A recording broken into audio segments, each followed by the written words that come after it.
and welcome to NPTEL MOOC on Fiber Optic Communications Systems and Techniques course. In this module, we discuss boundary conditions and reflections from perfect electric conductor.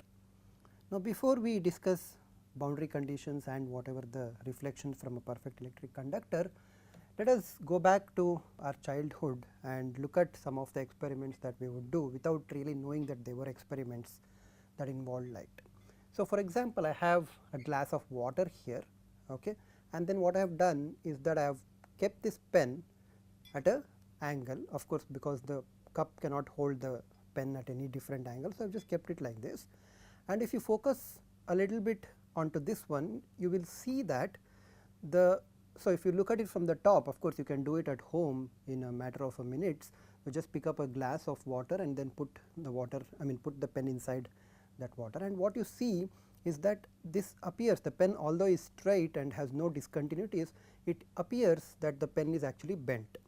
If you look at it from my perspective, what I am holding, you will also see a reflection of this pen coming from the bottom, and then it is actually on the top layer of the water. So, you can see double reflection, so to speak, but the primary thing that we have all observed in our childhood is that if you dip a pen here, although the pen is supposed to be straight, the pen appears to be bent. It appears that the pen is actually kind of displaced in the water and is appearing at a different direction.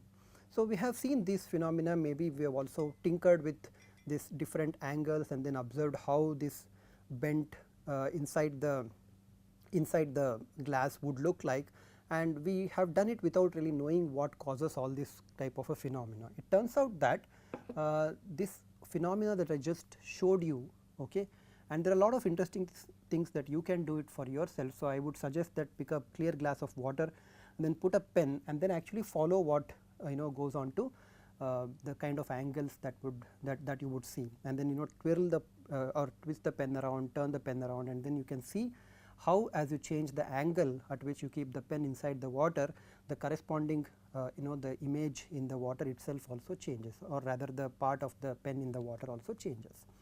So, all this we have seen, and this goes by the name of reflection and refraction phenomena. Reflection is when you stand in front of a mirror and you are able to see yourself, that is reflection, and when you do experiments like the one that I demonstrated at the beginning of the module is what is called as refraction. Sometimes this is also called as transmission. So, it seems that whenever light enters from one medium to another medium, in the example that I showed you, the medium where the light was initially propagating is definitely in the air, right, and then the other medium to which we have looked at is the combination of water and glass. So, water is a second medium. So, whenever light goes from one medium to another medium, you expect two things to happen. One is partial reflection. So, the entire light would not be reflected unless you specifically create conditions for that to happen. So, there will always be just about partial reflection, and there is also partial transmission into the second medium, right.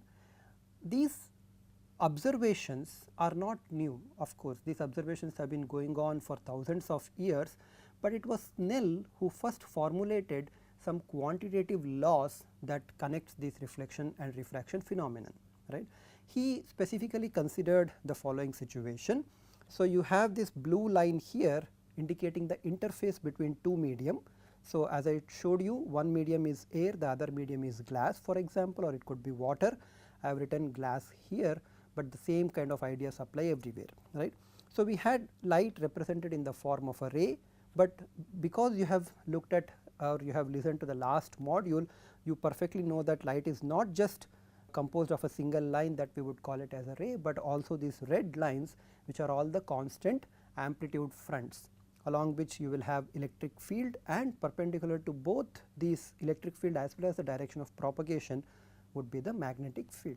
So, light is actually a wave, but for our application or for our consideration in this first few minutes, it is sufficient for us to consider light as a ray, and then we know that, right. So, when light is incident to the second medium at an angle theta 1, then there is a partial transmission into the second medium where the light makes an angle of theta 2, just like pen dipped in the water would seem to have an angle theta 2 with respect to normal to the interface, right. So, with respect to normal to the interface, there is an angle theta 2 and there is a partial reflection as well, and the reflection angle would be denoted, in this case I have denoted it as theta 1 prime.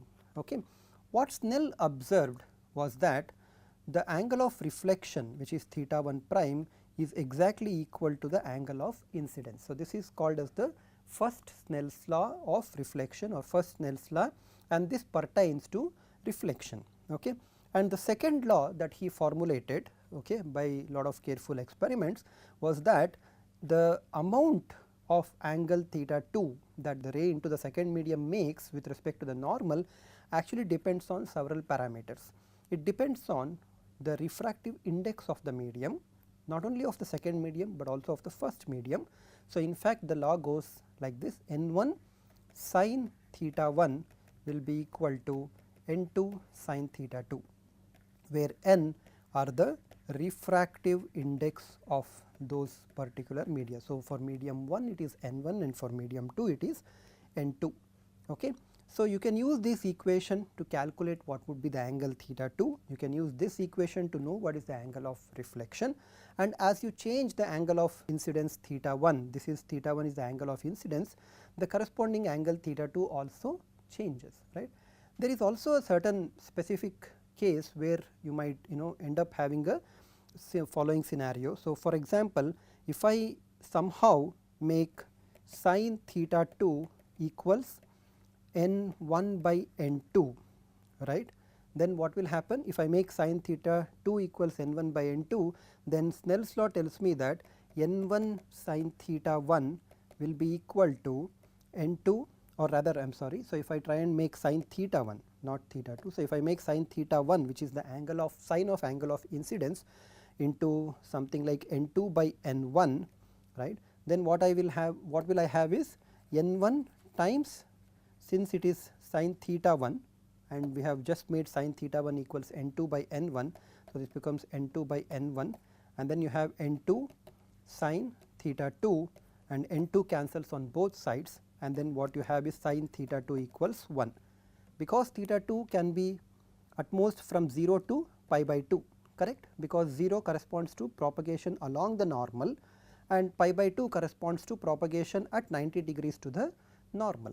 So, what this equation is telling me is that theta 2 can be equal to pi by 2, which means that the ray, instead of being transmitted into the second medium, actually starts to travel parallel to the interface, and this phenomenon where the angle of incidence is chosen in certain manner, which is given by this expression, such that the corresponding transmitted light propagates parallel to the interface, is called as total internal reflection. Okay.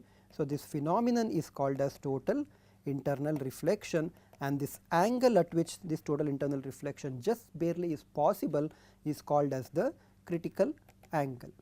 Okay. Now, observe certain thing. In this sin theta 1 equals n2 by n1 expression, is it possible for n2 to be greater than n1?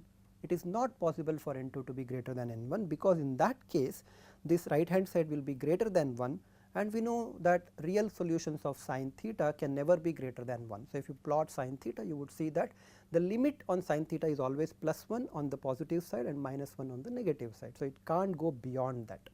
So, clearly total internal reflection cannot happen when the incident medium has a refractive index which is less than the medium to which we are trying to, or to which we have incident the light. But the other situation is possible. So, I can always have a situation where n1 is greater than n2. Okay. In this case, theta 1 will have a real solution, which means that one of those angles becomes the critical angle for which the ray of light actually propagates parallel to the interface. So, total internal reflection phenomenon happens only when n1, which is the medium of refractive index of the medium or the incident medium, is greater than the second medium. Okay. So, this is a fundamental condition for total internal reflection. We have talked about all these angles, reflection, refraction phenomena, but if I were to ask you how much power is actually reflected when light is incident, and is that the only thing that happens, is it also possible for us to look at the phase of the light upon reflection or phase of the light after transmission? Is it possible for me to have light totally internally reflected and if that is happened, if that happens, then what will happen to the fields on the second region, or the medium 2. These kind of questions cannot be answered by the simple picture that we have so far considered, the simple picture being that of light rays, right. So, in order to answer these questions, it is necessary for us to look at the electromagnetic nature of light, and that is what we are going to do. So, what we actually have is the following scenario. So, I have a certain interface. So, this is how I just represent an interface, and this is a very specific kind of an interface. This is called as an abrupt interface, meaning that this is a idealization of an actual interface that would happen. I mean, in practice you would not have a scenario where the medium properties, let us say mu 1, epsilon 1 and sigma 1, and the second medium has a property of mu 2, epsilon 2 and sigma 2, and for simplicity I have considered what is called as linear isotropic homogeneous media both in the first medium as well as in the second medium. None of these quantities are complex, there is no loss, none of these quantities are matrices, which means anisotropy. Okay. So, we have considered a simple medium. For most of our discussion in this course, this type of media is perfectly okay, and we even have a certain simplification of this media. So, we do not consider non-magnetic media. So, which means that I can put the value of permeability as the same for both medium. Okay.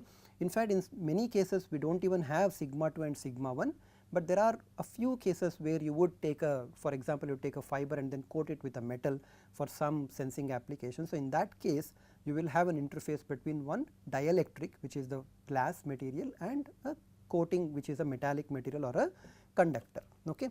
And of course, using a conductor also gives us couple of ideas about how to talk about modes, and that is primarily the interest in which I am introducing this conductor to the discussion. Okay. So, anyway, those things come later on. So, I have an interface up here, and this interface has a normal.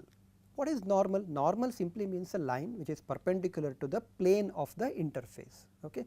So, if I have an interface in this particular form, this corresponds to the normal. So, the direction of the pen here would correspond to the normal. Now, look at it from your side. So, maybe I will turn it around like this. So, you look at it from this side. If you are looking at this plane, right. So, I have I have a set of fingers going this way, which I can call as the x axis.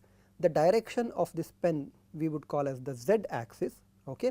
And then there is another line, or the another finger, which is a thumb, that is pointed towards you. This would be the y axis. So, I have set up a Cartesian coordinate system in which the interface itself is in the plane which is described by x and y, the normal is along the direction z, and the plane of incidence will be the plane x and z, because light ray would actually come at this particular angle. So, this line or this finger is the one that is depicting a uniform plane wave coming in at an angle theta 1 as measured with respect to this pen. This pen is the normal direction. Okay. So, this is the setup that we have considered, and when I consider such a setup, I am actually interested in knowing how would the following fields change as we go from one medium to another medium. So, let us say we put in all our field quantities with a subscript of 1 to indicate that these are medium 1 values, and then we put the corresponding subscript 2 for second medium. Of course, I know that electric field, magnetic field and all the other field quantities are all vector quantities. So, I do have a vector sign on this. So, on the first medium I have E1, D1, B1 and H1. But if you really look at this, since we have considered only non-magnetic material, B1 is equal to mu naught H1. So, apart from this small scalar value, there is nothing really happening with, or there is nothing really different from B1 and H1. So, we could use one of them to discuss about this so called boundary condition, whereas D1 and E1 are not normally so simple. So, if the medium is perfect dielectric, then this D1 can be written as epsilon 1 E1, where my notation epsilon 1 is actually epsilon 0 epsilon R1. So, instead of writing all the time epsilon 0, I have combined that epsilon 0 with the relative permittivity and called it the total permittivity epsilon 1. Okay. But if the medium happens to be a perfect conductor, then for the perfect conductor sigma would go off to infinity, whereas epsilon would go off to 0. Okay. So, this corresponds to a perfect electric conductor which has no losses. On the other hand, I have a perfect dielectric for which sigma is 0, whereas epsilon goes to whatever the non-zero value. It can't go to infinity, or it does not go to infinity normally. So, a perfect dielectric is one which has a epsilon which is non-zero, but the condition for dielectric is that there is no non-zero sigma value. Okay. So, these are some of the definitions that we have, and for today's module we will be focusing mostly on the perfect electric conductor. Okay. So, what am I interested in? So, after having set up the coordinate system, so maybe this is the coordinate system. So, this is the z axis, this is my x axis, y axis would of course be coming out or going into the page, does not really matter to us. And what I have is a case where there are two fields. So, there is an incident electric field. Okay. So, please note that this is not ray of light, this is actually the field vector itself that we have drawn. Okay. There is a reason for this, it will become very clear once we go to the next part of the course here, or next part of the module here. So, for now just imagine that there is an electric field E1 here, and there is a corresponding electric field E2 in the second medium. Okay. Now, imagine that I am putting up this loop. Okay. I will also label the direction of this loop, the sense of direction around which I have to pass through the loop. So, this loop let us say has a length delta L. So, one half of the loop is lying in the medium 1, the other half of the loop is lying in medium 2.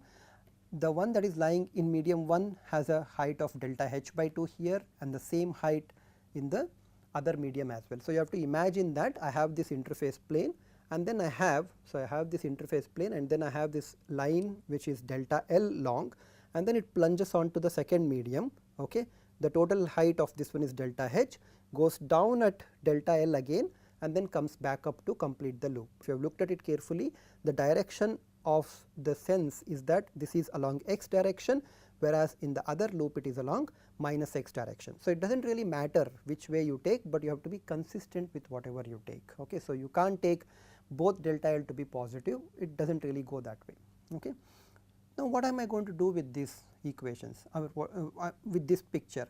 Well, I know that integral closed loop integral of E is actually given by minus integral of del B del T dot ds. Okay. What is the ds that we are considering? That is the surface element or the surface area which is actually created by this loop, okay, which is enclosed by this loop, and of course, this surface area has to be open, whereas the loop here on which we are integrating the electric field has to be closed. Okay.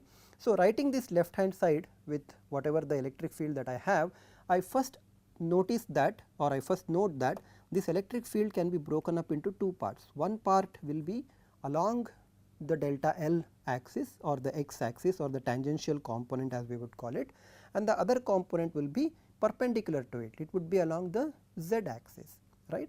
And in this dl expression, I am only interested in the horizontal component. There is a reason why that will be true, I will show you in a minute, because if I write down the left hand side, what I have is ET1, where T stands for the tangential component and 1 of course stands for the medium 1.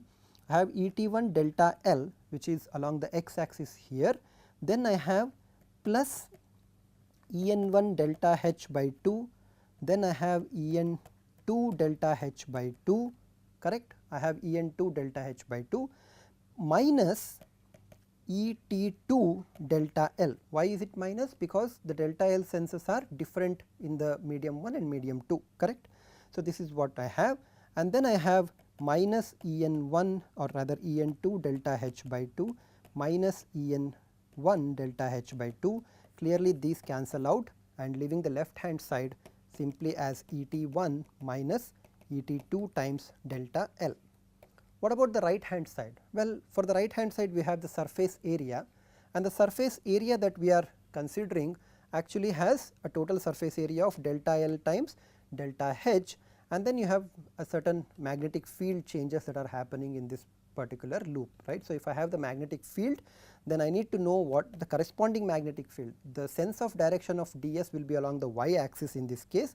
So, I need to know del By by del T in the two regions of course, right. So, I need to know with a minus sign as well. So, this is from the right hand side of this expression, and what I do now is that I take the limit of delta H going to 0. So, which means that I have this loop and I am basically going to make this loop hug this x axis or the plane of interface very tightly, okay, so that delta H goes off to 0.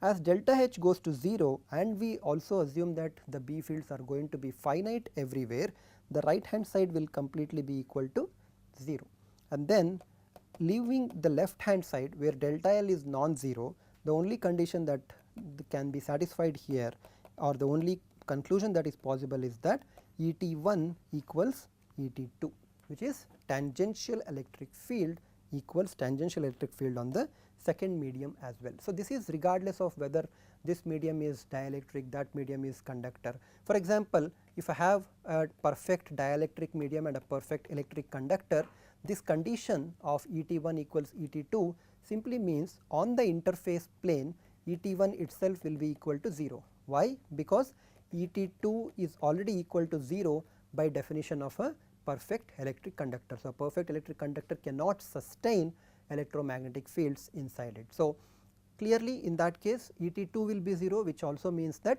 on the surface ET1 will also be equal to 0. I will leave the discussion of other boundary conditions, okay, but I will just mention those boundary conditions. B1n equals B2n, indicating that in medium 1 the normal component is the same as medium 2 normal component. For D it is slightly different, D1n minus D2n, okay, will be equal to rho s. Again, do not worry about the signs here, whether it is minus or plus, they are actually determined by the kind of problem that you are looking at, okay. The signs depend on whether the charge is positive or negative, but for our consideration as of now, D1n minus D2n corresponds to the difference in the normal D components, and that difference in the normal D components should be exactly equal to the surface charge that is contained in that particular surface, okay. So, you can do this or you can obtain this equation by applying Gauss's law to the two medium situation that we have discussed. I have not done so. There is a tangential magnetic field condition which says that the difference in the tangential field components from medium 1 and medium 2 should be equal to the surface current sheet, okay. So, this is the surface current sheet and this is the surface charge density, okay. So, the discussion of these boundary conditions is nicely summarized in the textbooks that I have suggested. So, please take a look at them. I am not going to derive it, but just to complete whatever that we have been writing, we have E1t equals E2t all the time, no problem whatever the medium are, B1n is equal to B2n all the time, but the D field and H field are discontinuous by the exact amount of surface charge density that can be present and surface current sheet that is possible, okay. It turns out that in most of the course, I mean in most of the modules on the course, we do not really bother with the normal conditions, okay. So, we are only interested in the tangential conditions, and even here we are most of the times fortunate because we will not be considering the perfect electric conductor interfacing with a perfect dielectric. Most of the times we are interested in PD1 and PD2, where PD1 is perfect dielectric in medium 1, PD2 is perfect dielectric in medium 2. So, these are the boundary conditions that are necessary for us to investigate the phenomenon that we have described at the beginning of the module, okay. So, let us specialize to a very interesting case, okay. This case happens to be an interface between a perfect dielectric and a perfect electric conductor, okay. And then I have a normal here which of course will be along the z axis and this one will be along the x axis. This is my interface, let me just indicate that this is the interface that I have considered. And now what I consider is not an electric field, I actually consider a wave propagating along the direction of z in medium 1, okay. So, let us say the medium 1 has a certain refractive index or equivalently the relative permittivity. PEC of course simply means that sigma is equal to infinity or sigma is set to infinity, okay. So, I have a wave here, so this is wave whose electric field is oriented along the x direction. So, I have an electric field along x direction. Of course, I have a magnetic field in the y direction, and this subscript of I indicates that I am considering the incident medium. Okay. So, clearly if you look at the interface, EXI happens to be that of a tangential component. Okay. If I write down the expression for EXI will be a function of z, of course. So, we have some incident amplitude, and then I have e power minus j k z I times z, right. This is the uniform plane wave that we have considered, which is propagating along the plus z axis, and this is there in the medium 1, right. So, this wave keeps on propagating, approaches and approaches the interface. Now, what happens at the interface? Clearly there is no electric field in the second medium. So, whatever that must happen at the interface plane z equal to 0, leaving me or leaving us with the condition that EOI will be equal to 0, correct. If I go back to this expression, substitute z equal to 0, the exponential term will be 1, and then you are requiring that the total tangential electric field hitting the perfect dielectric be actually equal to 0. If that condition is imposed, then it also turns out that EOI itself is 0, that is incident amplitude itself is 0, which means fields are 0 everywhere. This is not a very helpful situation. So, the only way we can reconcile with non-zero wave propagating, right. So, non-zero wave propagating and hitting the perfect electric conductor is that there is a reflected wave. So, there is a wave which is reflected back, okay, and the reflected wave propagates in the direction which is opposite to the incident wave. I am going to assume that the reflected electric field will be in the same direction, whereas the magnetic field will be in the opposite direction. So, I will have minus h by r, okay. Because EXR is given by EOR, which is the amplitude of the reflected field, but this is propagating in the other direction, right. So, it is propagating in the minus z direction. So, I have KZR times z, okay, where KZI is equal to the free space K0 times square root of mu naught epsilon R1, and similarly KZR will also be equal to K0 times mu naught epsilon R1, because these two are actually in the same medium. So, K depends only on the medium properties, not the direction of propagation. So, now the total condition that I actually have is that EXI plus EXR must be equal to 0 at the interface z equal to 0, which clearly gives me EOR equals minus EOI. So, if you are at some particular distance and then look at the total electric field, the total electric field in this case in the medium 1 will be equal to minus 2 EOI, let us say, and then sine of Kz times z, where Kz is a simple notation for representing both Kzi and Kzr. Now, this condition makes sense because at z equal to 0, the electric field actually goes to 0, and after that the electric field would actually increase, go to 0, increase, go to 0, and so on. So, this is how the electric field gets reflected from a perfect electric conductor. We will postpone the discussion of perfect electric conductor to some other module where it is really required when we talk about the modes. For now, thank you very much.